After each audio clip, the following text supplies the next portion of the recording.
I've always enjoyed late night walks. There's something about the stillness that makes everything feel simpler. I'm a welder by trade, been doing it for over 40 years now. I live alone on a big farm, just me and my dog Bosley.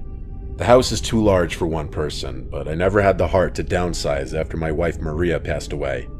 My kids moved out years ago, and ever since cancer took her, it's just been me and Bosley. One night, after a long day in the shop, I decided to go for a walk. My property is pretty big, so just a single loop is usually enough to satisfy my craving. The air was cool, and Bosley trotted along beside me. Sometimes I think he likes me more than I like him. I've walked that loop hundreds of times, but as I was heading back toward the house, something caught my eye. I glanced up at the second-story window, the one that looks out from the bedroom Maria and I used to share. For a split second, I thought I saw something move. I stopped dead in my tracks, staring up at that window. There was no reason anyone should be in there. I hadn't been in that room in years, couldn't bring myself to. I felt my blood start to boil at the thought of some stranger breaking into my house. I wasn't going to stand for that. I rushed inside, my heart racing, and ran upstairs. The room was empty, just like I'd left it. No sign of anything out of place. I looked everywhere imaginable, but found nothing. Yes, I was pretty freaked out, but I was more angry than anything. I didn't take this kind of thing lightly. I figured I had just seen something that wasn't there. I stood there for a while, feeling foolish, but I couldn't shake the feeling that something had been there. The next night, I woke up to Bosley growling. He's a good dog, never barks unless there's something to bark at. I sat up in my bed, listening. That's when I heard creaking coming from upstairs. It could have just been the sounds of my old house, but my mind went directly to footsteps, which were coming from right above me. I'm sure you could guess which room is directly above mine. I debated grabbing my hunting rifle from downstairs, but didn't want to go that far. If it came down to it, I was fully confident that I could take whatever was up there hand to hand. I grabbed my flashlight and went to check. Again, nothing. The room was exactly the same, untouched. My anger was definitely starting to turn into anxiety at this point. Something didn't feel right in the house. The following night, I came downstairs to find the kitchen lights on. I know I turned them off before bed. I don't leave lights on.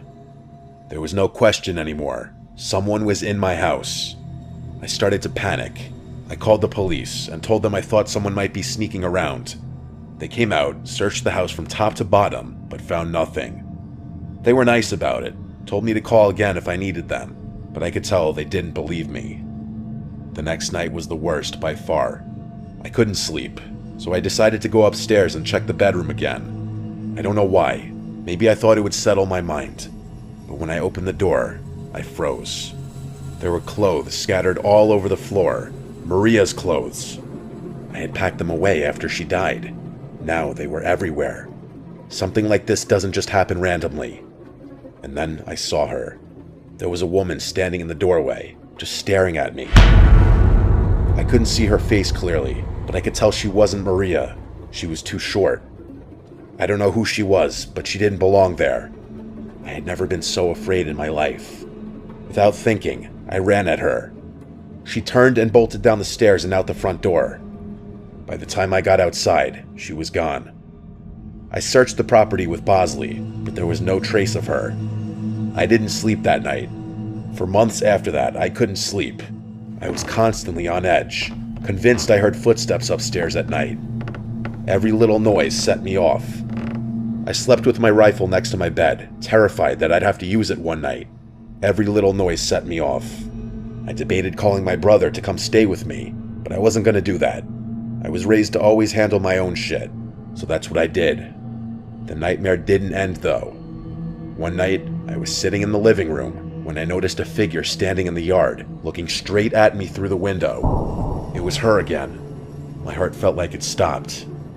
I grabbed my hunting rifle and ran outside, Bosley close behind. She was still there, just a silhouette in the moonlight, watching me. I fired a few warning shots into the air, hoping to scare her off. That was enough to get her to turn and run into the darkness, but it's not like that made me feel any better. I was literally being tormented by some random woman who was probably homeless. I couldn't even imagine why this was happening to me. I stood there for a long time, waiting to see if she'd come back. She never did. I haven't seen her since, but I know it's only a matter of time. I'm fully prepared to defend myself, but I don't think living in perpetual anxiety like this is sustainable. Thank God for Bosley. I have no idea what I'd do without him. I'll send an update if anything happens.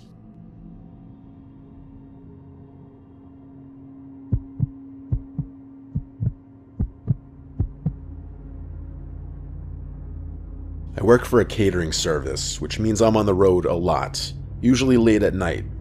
I spend most of my time lugging stuff from place to place in this massive truck the company makes me drive. It's not the worst job in the world, but the hours suck, and it's not at all what I thought I'd be doing with my life. By the time I get home, I'm either so wired from caffeine that I can't sleep, or I pass out the second I hit the bed and stay that way for 12 hours. I was driving back home one night at like 2 a.m.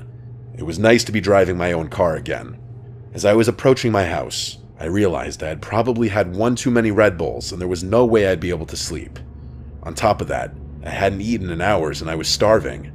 There's a McDonald's right off the highway about 10 minutes from my house. It's usually my first choice when it comes to late night snacks since it's just so convenient. I'm not even one to gorge myself on fast food. I just occasionally get this weird craving that only a handful of fries can satisfy. It's obviously 24/7, and I figured some comfort food would be the perfect thing to help me wind down. I don't remember exactly what time it was, but it was definitely after 2 by the time I pulled into the drive-thru. There were a few cars ahead of me, which I was actually kind of surprised by. It's not like this McDonald's was a busy spot at 2 a.m. on a Tuesday. As I was sitting there impatiently, I found myself staring off into space, wondering what was taking so long. That's when I noticed something strange. There was an old, beat-up Volkswagen with its windows tinted backed into a spot in the very corner of the lot. The McDonald's itself was only accepting drive-thru orders at this hour, so it didn't make sense why there'd be a car in the lot. There were reserved spots on the other side for employees, so it couldn't have been one of them. I figured it was maybe just someone eating in their car, which it probably was. I myself did that from time to time, so I guess I couldn't judge. It was just an odd sight, to be completely honest. I got my food and started driving away. I didn't want to go home just yet, but I also didn't want to just sit there idling my car. I began racking my brain, trying to think of a good place to scarf down the food. I live in a pretty lush area, so there's honestly a lot of options, but I didn't want to beat around the bush too much considering how late it was. There's a massive nature preserve literally down the street from my house. It's situated on a mountain and is essentially just an enormous forest. The kicker is that there's a scenic lookout point at the peak with a view of the city. There's a road that loops around the perimeter of the preserve and will take you right to the peak, which is nice during the day. After the preserve closes, though, the road is inaccessible to cars, but still a convenient path to get to the peak without having to walk through any woods. I used to go there with my friends from high school all the time. It was kind of a default spot when we wanted to be outside. We'd hang out, talk, smoke, or just appreciate the view. I actually hadn't been there in a while because I was just so busy working all the time, so I figured going there would deliver a much-needed nostalgia rush. When I got to the preserve parking area, it was completely empty. I say parking area because it wasn't a traditional parking lot with spaces for cars, but rather a big patch of gravel that veered off from one of the roads that ran past the preserve's border. Like I said, the actual preserve was closed, meaning I'd have to walk all the way up to the lookout spot from outside. Before I could even turn off the engine, I saw headlights pulling into the lot. That was unsettling enough on its own. Who else would be here at 2 a.m.? And then I realized what I was looking at. It was that same Volkswagen from the McDonald's parking lot. I was 100% certain of it. I parked a little ways away, and the engine cut off. I felt the unease start to pour in. What were the odds of that happening naturally? Had they followed me? My window was partially rolled down, and as far as I could tell, there was no music coming from that car, or at least none that I could hear. After nothing happened for a good minute or so, my fear started to fade. They were probably doing the same thing I was, out for some fresh air or a smoke.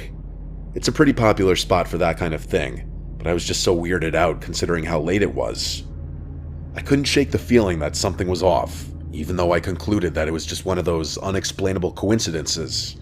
I sat there for a minute, debating if I should just go home. I didn't want to leave, but I didn't want to be alone either. I picked up my phone and FaceTimed one of my close friends who lived a few minutes away. I told myself that if he didn't pick up, I'd just eat my food in the car and drive home.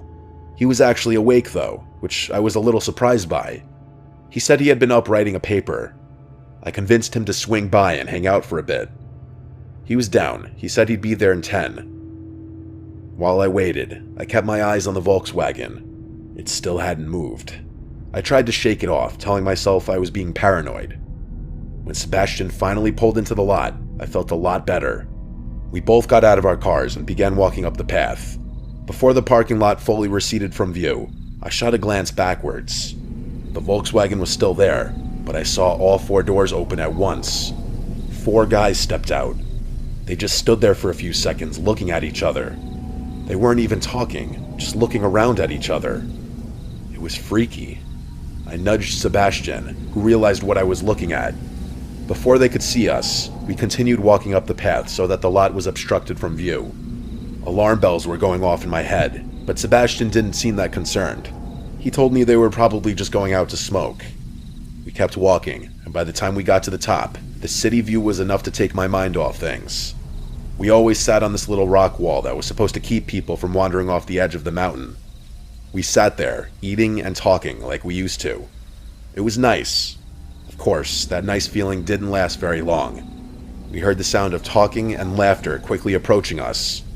We turned around to see 3 guys walking towards us, sharing what looked like a blunt. They were acting friendly enough, which definitely calmed my nerves a little. Instead of finding their own spot, though, they walked right up to us like they wanted to start a conversation. The guy in the blunt was covered in tattoos and had a nose ring.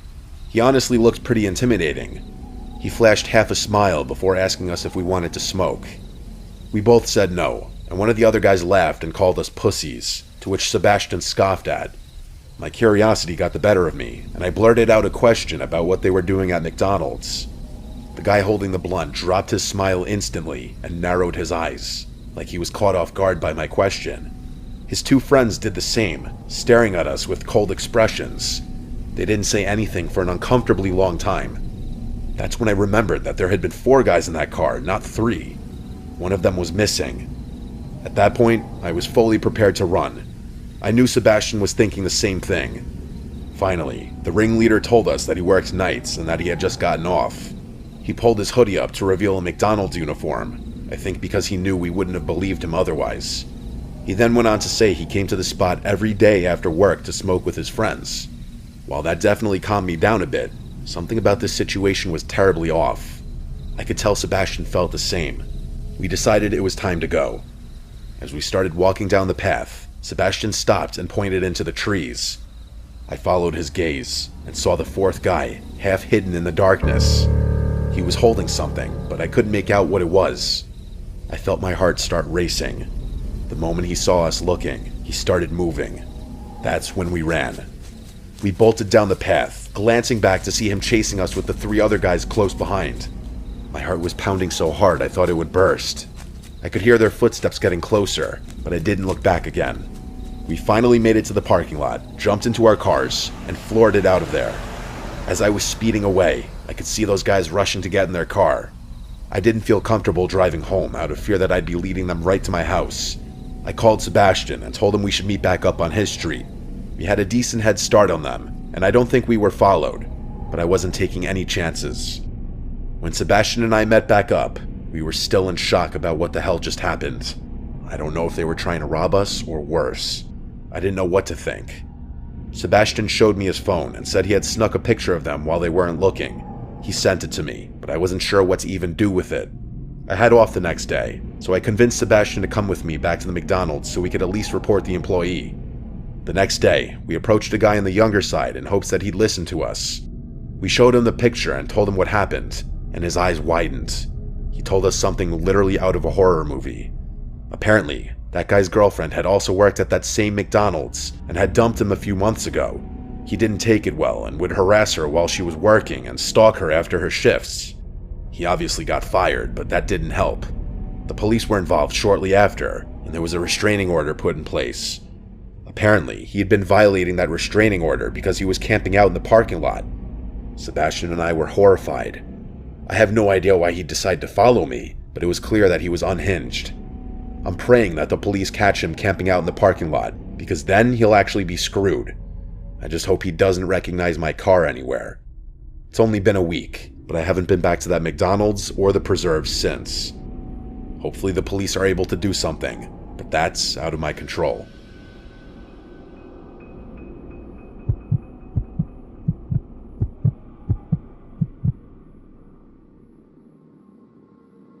Forgive me if I don't remember every detail of the story. It happened a while ago. I grew up in Ardmore, Pennsylvania. Not much goes on around here, so finding things to do can be a challenge. In high school, a few friends and I would sneak into and explore old, abandoned buildings. That's the sort of thing we did at that age. I didn't realize how popular that kind of stuff is until many years later. Apparently, lots of people like to explore abandoned buildings. Anyway, there was this abandoned church that we'd been to a couple of times before. It was in Narberth. I actually remember the exact address, 198 Elmwood Avenue. The place was creepy, but it was kind of our go-to spot for late-night thrills. One fall evening, a few of us decided to hit the church and drink a little inside. It was a chilly night, and the air had that crisp bite to it. There were 6 of us, me, Luna, Gina, Johnny, Max, and Allie. The church sat behind an 8-foot chain-link fence, which we had to climb to get in. The doors were all boarded up, so we always went through a window on the side.